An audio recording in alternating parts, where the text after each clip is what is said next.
गलवान के बाद अब तवांग। 12 दिसंबर को ऐसी खबरें आई कि अरुणाचल प्रदेश के तवांग में 9 दिसंबर को चीनी सैनिकों और भारतीय सेना के बीच झड़प हो गई, जिसमें इंडियन आर्मी और पीएलए दोनों के सैनिकों को हल्की फुल्की चोटें आई हैं।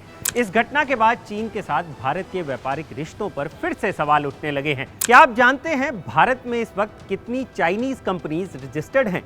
कितनी भारतीय कंपनियों में चाइनीज डायरेक्टर्स हैं?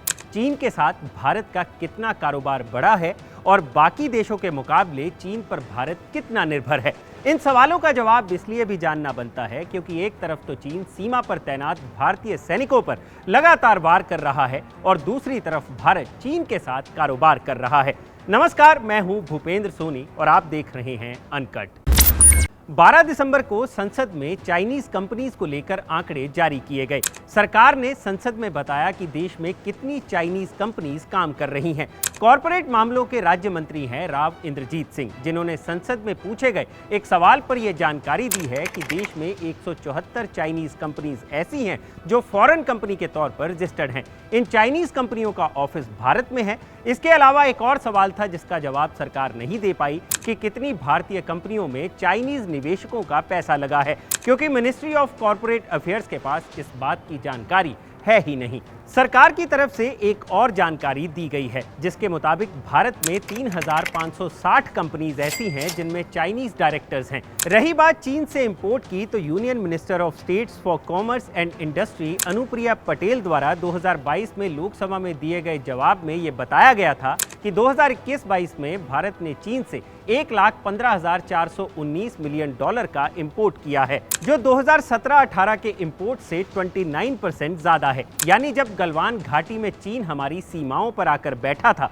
तब भारत का इंपोर्ट चीन के साथ और बढ़ रहा था। अब लगे हाथ ये भी जान लेते हैं कि चीन पर भारत की निर्भरता बाकी देशों के मुकाबले कितनी है। इस सवाल का जवाब मिलता है ताइवान के रिसर्च संगठन डबल थिंक लैब्स की हाल ही में आई रिपोर्ट द चाइना इंडेक्स में। इस रिपोर्ट के मुताबिक चीन पर जो देश सबसे ज्यादा निर्भर है वो है पाकिस्तान। पाकिस्तान ने चीन पर निर्भर 82 देशों की लिस्ट में टॉप रैंक हासिल किया है। खैर, इसमें कोई हैरानी भी नहीं होनी चाहिए। इस लिस्ट में कंबोडिया और सिंगापुर दूसरे नंबर पर है और तीसरे नंबर पर आता है थाईलैंड। यूरोप की बात करें तो जर्मनी चीन पर सबसे ज्यादा निर्भर है। इस लिस्ट में जर्मनी का रैंक है 19। यूनाइटेड स्टेट्स और नॉर्थ अमेरिका इस लिस्ट में 21वें रैंक पर हैं।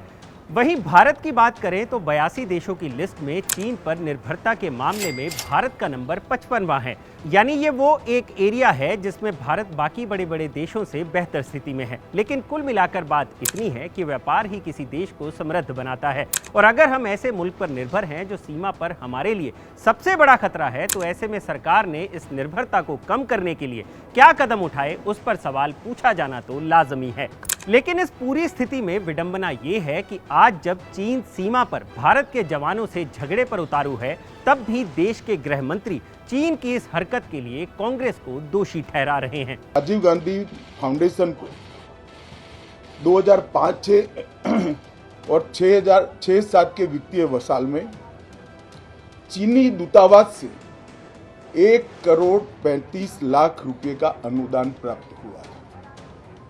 चूंकि एफसीआरए के कानून और उसकी मर्यादाओं के अनुरूप नहीं था, तो नोटिस देकर पूर्णतया कानूनी प्रक्रिया का अनुपालना करते हुए गृह मंत्रालय ने इसका रजिस्ट्रेशन रद्द किया।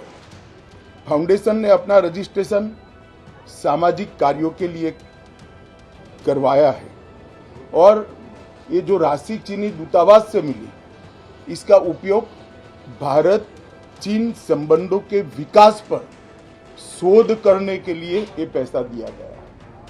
अब मैं कांग्रेस पार्टी को पूछना चाहता हूं कि इन्होंने शोध तो जरूर किया होगा, क्या उनकी शोध में 1962 में जो हजारों हेक्टेयर भूमि भारत की चीन ने हड़प ली वो शामिल था क्या? और शोध इस पर किया तो रिपोर्ट क्या आई है? नेहरू जी के प्रेम के कारण सुरक्षा परिषद में भारत की स्थायी सदस्यता बलि चढ़ गई। इस विषय को उन्होंने शोध का विषय बनाया था क्या? और अगर बनाया था तो इसका नतीजा क्या हुआ? जिस वक्त गलवान के अंदर हमारे सेना के वीर जवान चीनियों से भिड़ रहे थे, उस वक्त चीनी दूतावास के अधिकारियों को कौन रात्रि भोज दे रहा था? वो उनकी सोच का विषय था क्या? अगर था तो उसका नतीजा क्या हुआ? जब उनकी सरकार थी तो 2006 में भारत में चीन के दूतावास ने पूरे अरुणाचल और पूरे नेफा पर दावा कर दिया। वो उनकी शोध का विषय था क्या? अगर शोध हुई तो उसका नतीजा क्या हुआ? तो ये है चीन के वार और उसके साथ व्यापार का पूरा लेखा जोखा। अगर आपको ये जानकारी अच्छी लगी हो तो इसे लाइक और शेयर जरूर करें और जानकारी से भरे ऐसे ही और वीडियोस देखने के लिए सब्सक्राइब करें हमारा चैनल अनकट।